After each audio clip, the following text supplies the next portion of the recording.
말씀으로 세겜이 아닌 베델로라는 제목으로 야곱 시리즈 20번째 말씀을 함께 나누도록 하겠습니다. 네, 여러분, 사람과 동물의 차이가 많이 있습니다. 그 중에 어떤 분이 사람과 동물의 차이는 약속이다 이렇게 말씀을 하셨습니다. 맞는 말입니다. 가만히 생각하면 사람은 약속하지만 동물은 약속하지 않습니다. 동물에게는 약속이라는 개념이 없죠. 동물은 그저 본능에 따라서 살아갑니다. 사람만 약속을 하는 것이죠. 여러분, 유명한 앤드류 카네기라고 하는 이 강철왕으로 유명한 분이죠. 이분이 약속에 대해서 이런 유명한 말씀을 하셨습니다. 아무리 보잘것없는 것이라 하더라도 한 번 약속한 일은 상대방이 감탄할 정도로 지켜야 한다. 신용과 체면도 중요하지만 약속을 어기면 서로의 믿음이 약해지기 때문이다. 약속이 얼마나 인간 관계에 있어서 중요한가를 우리에게 가르쳐주고 있습니다. 여러분, 과거에 이 야곱은 하나님과의 약속을 한 적이 있습니다. 생각해 보시면 형에서 그리고 아버지 이삭에게 죄를 짓고 삼촌 라반 집으로 도망가다가 이 베델에서 돌베개를 자고 잠을 자게 되죠. 그때 누구를 만나게 되느냐? 하나님을 만나게 됩니다. 하나님이 야곱을 찾아오시죠. 그리고 그때 야곱이 하나님과 약속을 합니다. 그 말씀이 창세기 28장 21절에서 22절의 말씀인데요. 보시면 이렇게 말씀합니다. 내가 평안히 아버지 집으로 돌아가게 하시오면 여호와께서 나의 하나님이 되실 것이요 내가 기둥으로 세운 이 돌이 하나님의 집이 될 것이요 하나님께서 내게 주신 모든 것에서 10분의 1을 내가 반드시 하나님께 드리겠나이다 하였더라. 한마디로 지금 형을 피해서 도망가고 있는데 이 일이 잘 마무리되면 내가 다시 베델로 와서 여기에서 정착하겠습니다. 이렇게 하나님께 약속을 했습니다. 그런데 여러분, 야곱이 이 약속을 지켰을까요? 안 지켰습니다. 여러분, 야곱의 생애를 보면 야곱은 약속하고는 별로 거리가 먼 사람입니다. 자신이 했던 약속을 잘 지키지 않는 사람입니다. 어김없이 야곱은 하나님과 했던 이 약속도 지키지 않습니다. 그리고 야곱은 이 문제가 다 해결되고 난 뒤에 베델로 가야 되는데 베델이 아닌 다른 곳으로 갑니다. 그곳이 어디냐? 세겜. 세겜입니다. 그럼 여기서 우리가 질문이 생깁니다. 왜 야곱이 베델로 가지 않고 세겜으로 갔느냐? 도대체 그 이유가 뭘까? 그 이유가 오늘 18절에 나오는데요. 33장 18절에 보시면 야곱이 베델이 아닌 세겜으로 간 이유가 나옵니다. 우리 다 같이 한번 읽어보겠습니다. 야곱이 밧단 아람에서부터 평안히 가나안 땅 세겜 성읍에 이르러 그 성읍 앞에 장막을 치고. 여러분, 이 구절을 보면 야곱이 왜 베델로 가지 않고 세겜으로 갔는지에 대한 이유를 알 수 있는데요. 이 세겜을 가리켜서 성읍이라고 표현이 되어 있습니다. 18절 잘 보시면 가나안 땅 세겜 성읍에 이르러 이렇게 표현하고 있죠. 성읍이라는 표현이 중요한데요. 성읍은 요즘 말로 말하면 도시입니다. 사람이 많이 모여 살고 있는 문명이 아주 발달한 편리한, 사람이 살기 좋은 편리한 곳, 그곳이 도시죠. 그러니까 이 성읍, 세겜은 어떤 곳이냐? 사람들이 많이 모여서 살고 있는 도시였습니다. 그 당시에 문명이 아주 발달해 있던. 그래서 우리나라 속담에 사람은 태어나면 서울로 보내고 말은 태어나면 제주도로 보내라는 말처럼 출세하고 성공하려면 다 세겜으로 가야 했습니다. 먹고 살려면 세겜으로 가야지 일거리도 많고 놀거리도 많고, 세겜이 아주 살기 좋은 도시가 바로 세겜이었다라는 겁니다. 그래서 야곱이 베델로 가지 않고 세겜으로 가는 겁니다. 베델은 세겜에 비하면 그저 시골이었습니다. 시골. 그러니까 야곱이 생각할 때 이제 문제는 다 해결됐죠. 그러니까 하나님과의 약속은 까맣게 잊어버리고 이제 성공해야 되니까, 먹고 살아야 되니까 베델로 아닌 세겜으로 가게 된 것입니다. 여러분, 그런데 우리가 건너뛰었지만 창세기 34장에 보면 세겜에서 아주 끔찍한 일이 발생하죠. 야곱에게 딸이 한 명이 있었는데 이 디나라고 하는 딸, 이름도 참 이쁜데요, 이 디나가 성폭력을 당하게 됩니다. 세겜 사람에 의해서. 그러니까 이 야곱의 잘못된 판단 때문에 결국에는 하나밖에 없는 딸 디나가 큰 사건을 당하게 되는, 어려움을 당하게 되죠. 엄청난 일이 여기서 발생하게 됩니다. 이런 큰 사건을 당한 야곱에게 다시 이제 하나님이 나타난 겁니다. 하나님이 야곱에게 자신의 그 과거 약속, 하나님께 했던 그 약속을 다시 상기시켜 주는 겁니다. 그리고 네가 했던 그 약속을 지켜라, 지켜라, 그렇게 이야기를 합니다. 여러분, 세상의 기준과 판단으로 볼 때 이 베델과 세겜은 비교거리가 안 됩니다. 세겜에 비해서 베델은 너무 초라하고 너무 볼품없습니다. 아무것도 없습니다. 그런데 여러분, 베델은 야곱에게 있어서는 너무 중요한 장소입니다. 너무 중요한 장소입니다. 왜냐하면 힘들고 어려울 때, 도망치고 있을 때, 가장 어려울 때 하나님을 만났던 장소가 어디냐? 바로 베델입니다. 그러니까 인격적으로 하나님을 만났던 첫 번째 장소가 어디냐? 베델입니다. 그러니까 베델이 너무너무 야곱에게 있어서는 중요한 장소였던 것이죠. 여러분, 하나님은 야곱이 부자 되는 것을 원치 않으십니다. 하나님은 단 한 번도 야곱에게 너 부자 되라, 성공해라, 출세해라 라고 말한 적이 없습니다. 부자보다 더 중요한 것은 하나님과의 바른 관계를 맺고 예배하는 삶을 살기를 원하셨습니다. 그래서 하나님은 세겜이 아닌 베델로 가라, 그렇게 말씀을 하셨던 것이죠. 좀 더 거룩하게, 좀 더 사랑하면서, 좀 더 선하게 그렇게 살아갈 것을 하나님은 야곱에게 원하셨던 겁니다. 그런데 야곱이 그 하나님의 약속, 그 하나님의 말씀을 잊어버리고 세겜으로 가게 된 것이죠. 그래서 결국 그 세겜에서 엄청난 일을 당하게 된 것입니다. 여러분, 축구 경기를 보면 전반 45분, 후반 45분, 중간에 쉬는 시간이 있죠. 하프타임이라고 얘기하는데요.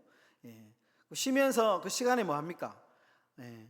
체력을 비축하고 전반전의 내용을 좀 분석하면서 후반전에 어떻게 하면 좀 더 경기를 잘 할 수 있을까, 이렇게 전략을 세우기도 하고 분석하는 시간이 이제 하프타임이죠. 여러분, 이 운동 경기의 하프타임에 착안해서 인생의 의미를 돌아보도록 하는 책이 오래전에 나온 책이 한 권 있는데요. 하프타임이라고 하는 이 밥 버포드라고 하는 미국의 아주 케이블 방송계의 유명한 사업가가 있습니다. 이 밥 버포드라고 하는 분이 쓴 하프타임이라고 하는 책이 있습니다. 이 책에 보면 이 운동 경기 전반 45분, 후반 45분 중간에 있는 이 하프타임이 얼마나 운동 경기에서도 중요하지만 우리 인생에서도 얼마나 중요한가를 그가 몸소 자신의 삶에서 큰 어려움을 겪고 난 뒤에 깨닫고 쓴 책이 바로 이 하프타임이라는 책인데요. 이분은 이 책에 보면 정말 인생을 치열하게 사신 분입니다. 정말 열심히 거의 맨땅에 헤딩할 정도로 누구의 도움 없이 실력으로 승부를 걸었던 사람인데요. 정말 밤낮없이 일하면서 자신의 기반을 다져 나갔습니다. 남들이 보기에도 어느 정도 이제 성공적인 어떤 수준에 이르게 되었고요. 남들이 봤을 때 정말 성공한 사업가다 할 정도로 남들이 부러울 만한 그런 위치에 올라가게 됩니다. 그런데 그렇게 남들보다 앞서 달려가던 어느 날 인생의 큰 위기를 맞게 되는데, 사업은 성공했는데 그런데 가정이 파탄이 난 겁니다. 부부관계는 금이 가고 자신들의 아이들과는 너무 관계가 서먹서먹해지고 친구들과는 멀어지고 술과 담배로 건강은 나빠지고 정신적인 우울감과 고독감 때문에 치료를 받게 된 겁니다. 큰 위기가 생긴 것이죠. 그때 이제 이분이 한 가지 깨달음을 얻게 되는데, 인생의 후반전을 잘 달리기 위해서는 반드시 필요한 것이 뭐냐? 하프타임. 자신의 인생을 돌아보는 시간이 필요하구나라는 것을 깨닫게 됩니다. 그리고 이 깨달음을 계기로 해서 이 보포드는 자신의 이 후반전, 인생의 후반전을 어떻게 살 것인가를 설계하게 됩니다. 그런데 전혀 다른 설계를 하게 됩니다. 인생의 전반전에는 성공하기 위해서 정말 열심히 앞만 보고 달렸다면, 인생의 후반전에는 속도가 아닌 방향에 이분이 이제 그 중심을 두게 됩니다. 그리고 그 깨달음을 쓴 책이 이 하프타임이라고 하는 책입니다. 여러분, 많은 사람들이 그렇게 생각하죠. 성공해야 된다 생각합니다. 그래서 열심히 앞만 보고 달려갑니다. 우리 아이들에게도 성공해야 된다 가르치죠. 성공. 여러분, 그러다가 우리가 어떻게 됩니까? 열심히 앞만 보고 달리다가 큰 고난을 당하겠죠. 모든 인생에는 고난이 있습니다. 그리고 정말 앞만 보고 성공을 위해서 달려가다가 큰 고난을 당하고 겪게 되면 그제서야 어떻게 됩니까? 자신의 삶을 돌아보게 되죠. 그리고 하나님을 찾게 됩니다. 큰 질병을 만나게 될 때, 사람들과의 관계가 힘들어질 때, 금전적으로 너무너무 어려워질 때, 그럼 그때 비로소 사람은 겸손해지죠. 자신의 삶을 돌아보고, 그리고 지금까지 한 번도 찾지 않았던 하나님의 이름을 불러보기도 합니다. 여러분, 여호수아 8장에 보면 아이성 전투의 이야기가 나옵니다. 여호수아는 우리가 잘 아는 대로요, 첫 번째 아이성 전투에서는 실패하죠. 왜냐하면 아간이라고 하는 사람이 범죄를 저질러 가지고요, 결국에는 이 아이성 전투에 실패합니다. 그래서 여호수아가 이 범죄한 아간을 아골이라는 골짜기에 가서 죄를 처단하고 전례를 다시 정비하고 난 뒤에 아이성 전투를 다시 시작합니다. 그 내용이 여호수아 이제 8장의 내용인데, 그런데 여기서 이 여호수아가 갑자기 아이성 전투 막바지에 이르러서 이해할 수 없는 행동을 하나 합니다. 그 내용은 여호수아 8장 30절에 나오는데요, 우리 여호수아 8장 30절의 말씀 다 같이 한번 읽어보겠습니다. 그때에 여호수아가 이스라엘의 하나님 여호와를 위하여 에발산에 한 제단을 쌓았으니. 여러분, 두 번째 전투에서는 승기를 잡았습니다. 그래서 이제 조금만 하면 전쟁에 승리를 할 수 있습니다. 그런데 갑자기 여호수아가 하던 전쟁을 멈추고 백성들을 다 모읍니다. 그리고 에발이라고 하는 산에 올라가서 제단을 쌓고 요즘 말로 하면 예배를 드립니다. 예배를. 하던 전쟁을 마무리 짓지 않고 갑자기 하나님께 예배를 드리는 거예요. 여러분, 전쟁의 승기를 잡았으면 그 기세를 몰아가지고 빨리 전쟁을 탁 끝내는 게 맞죠. 그런데 그렇게 하지 않습니다. 이상하죠. 왜 여호수아가 갑자기 전쟁하다가 전쟁을 멈추고 하나님 앞에 백성들을 다 모아서 예배를 드릴까? 여러분, 이 장면에서 우리는 오늘 이야기의 주인공인 야곱의 이야기와 여호수아의 큰 차이점을 발견할 수 있습니다. 여러분, 여호수아는 지금 적어도 전쟁의 승리보다는 더 중요한 것이 무엇인지 경험을 통해서 알았습니다. 여리고성 전투에서 승리하고도 그 작은 아이성 전투에서 패배했던 이유가 뭐냐? 그것은 하나님과의 관계가 올바르지 않았기 때문에 아이성 전투가 패배했다는 것을 여호수아는 경험으로 알았던 거예요. 그래서 하던 전쟁을 멈추고 백성들을 불러서 에발산으로 올라가서 예배를 드린 겁니다. 여러분, 그런데 반면 야곱을 보시면 야곱은 아닙니다. 야곱은 성공하고 싶었고 출세하고 싶었습니다. 그래서 하나님과의 약속을 깨고 베델이 아닌 성공이 보장된 도시 세겜으로 올라간 것이죠. 그런데 결과는 야곱의 바램대로 되지 않습니다. 바램대로 되지 않습니다. 여러분, 신앙생활에서 가장 중요한 게 뭘까요? 예배? 아니면 기도? 아니면 헌금? 아니면 봉사하는 것? 대부분 성도들은 이런 종교적인 행위를 신앙생활에서 가장 중요한 것 중에 하나로 꼽습니다. 여러분, 그런데 마태복음 22장에 신앙생활에서 가장 중요한 것이 뭔가에 대한 해답이 마태복음 22장에 나와 있습니다. 여러분 잘 들으셔야 됩니다. 어떤 율법사가 예수님을 찾아왔습니다. 그래서 예수님께 묻습니다. 신앙생활에서 가장 중요한 게 뭡니까? 이렇게 묻습니다. 그러자 예수님께서 그 율법사에게 이렇게 대답을 주십니다. 마태복음 22장 37절과 40절에 보시면 이렇게 대답을 하십니다. 내 마음을 다하고 목숨을 다하고 뜻을 다하여 주 너의 하나님을 사랑하라 하셨으니 이것이 크고 첫째 되는 계명이요 둘째도 그와 같으니 내 이웃을 내 자신같이 사랑하라 하셨으니 이 두 계명이 온 율법과 선지자의 강령이니라. 여러분, 예수님은 간단하게 두 가지로 요약하십니다. 신앙생활에서 가장 중요한 게 뭐냐? 첫 번째, 마음을 다하고 목숨을 다하여 하나님을 사랑하는 하나님과의 관계가 중요하다. 하나님 사랑하는 것. 두 번째 뭐냐? 하나님 사랑하듯이 이웃, 사람을 사랑하는 것이 중요하다. 여러분, 예수님은 가장 큰 계명, 신앙생활에서 가장 중요한 게 뭐냐? 관계라고 얘기합니다. 관계. 하나님과의 관계, 사람과의 관계. 우리가 생각하는 종교적인 행위를 가장 중요하다고 생각하지 않습니다. 여러분, 그런데 여러분, 당시 바리새인들, 율법사들, 서기관들은 어떻게 생각했을까요? 성경의 핵심 진리를 무시한 채 성경의 가르침과는 전혀 상관없는 613가지의 율법을 만들어 가지고요, 그거를 잘 지키면 신앙생활 잘한다고 생각했습니다. 그래서 열심히 지켰습니다. 철저하게 지켰습니다. 그리고 지키지 않는 사람을 정죄하고 비난했죠. 여러분, 오늘날 우리 그리스도인들도 똑같습니다.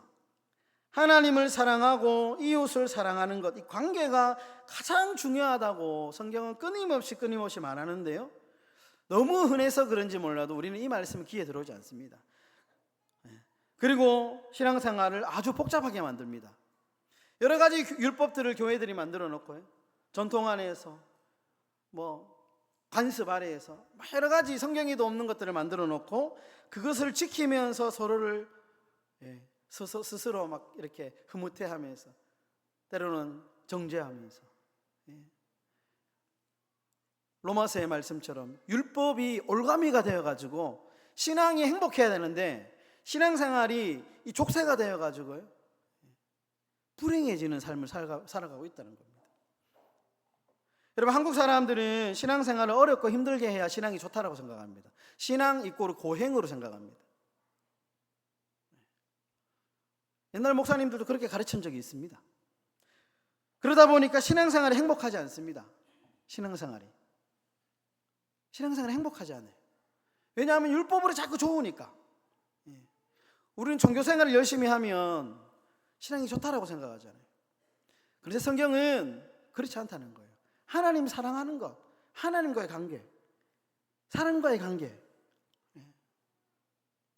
이것이 제일 중요하다. 신학교에서도 이게 성경의 가장 핵심적인 가르침이라고 말하면서 황금률이라고 가르칩니다. 우리에게, 신학생들에게, 교회에 가서 성도들에게 이게 가장 성경의 핵심 가치니까 이렇게 가르쳐라. 황금률, 하나님 사랑하는 것, 이웃을 사랑하는 것, 이거보다 위에 있는 게 없습니다. 이것이 율법의 핵심이라고 예수님이 오늘 율법사에게 말씀을 하죠. 우리 사랑하는 성도 여러분, 우리는 세겜이 아닌 베델로 가야 됩니다. 비본질이 아닌 본질로 가야 됩니다. 성공보다, 세상의 성공도 좋지만 성공보다 더 중요한 게 있고요, 우리가 율법을 잘 지키는 것도 중요하지만, 그러나 그 율법보다 더 중요한 게 있습니다. 관계입니다. 관계. 하나님과의 관계, 사람과의 관계. 이 관계를 회복해야 됩니다. 이것이 우리 신앙인이 추구해야 될 신앙의 핵심이다. 여러분, 우리가 종교 생활을 청산하고 신앙생활을 해야 됩니다. 신앙생활. 여러분, 이번 명절 참 오고 가는 우리 자녀들도 만나게 될 것이고, 많은 사람들, 친구들을 만나게 될 것이고, 많은 사람들을 만나게 될 것인데요.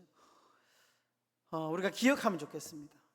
우리가 명절 때 가족들과, 어떤 가족들은 돈 문제로 싸우기도 하고, 참 명절이 행복하고 즐거워야 되는데 힘든 분들이 계시죠. 우리 행복한 교회 성도님들은 이 명절 기간에 행복한 명절이 되었으면 좋겠습니다. 하나님과의 관계, 그리고 만나는 사람들과의 이 좋은 관계 가운데 정말 이 추석의 긴 연휴 동안에 하나님이 원하시는 그 베델의 장소로 가서 하나님과의 관계가 회복되고 사람과의 관계가 회복되시는 그런 이번 귀한 명절 다 되시기를 예수님의 이름으로 축원합니다.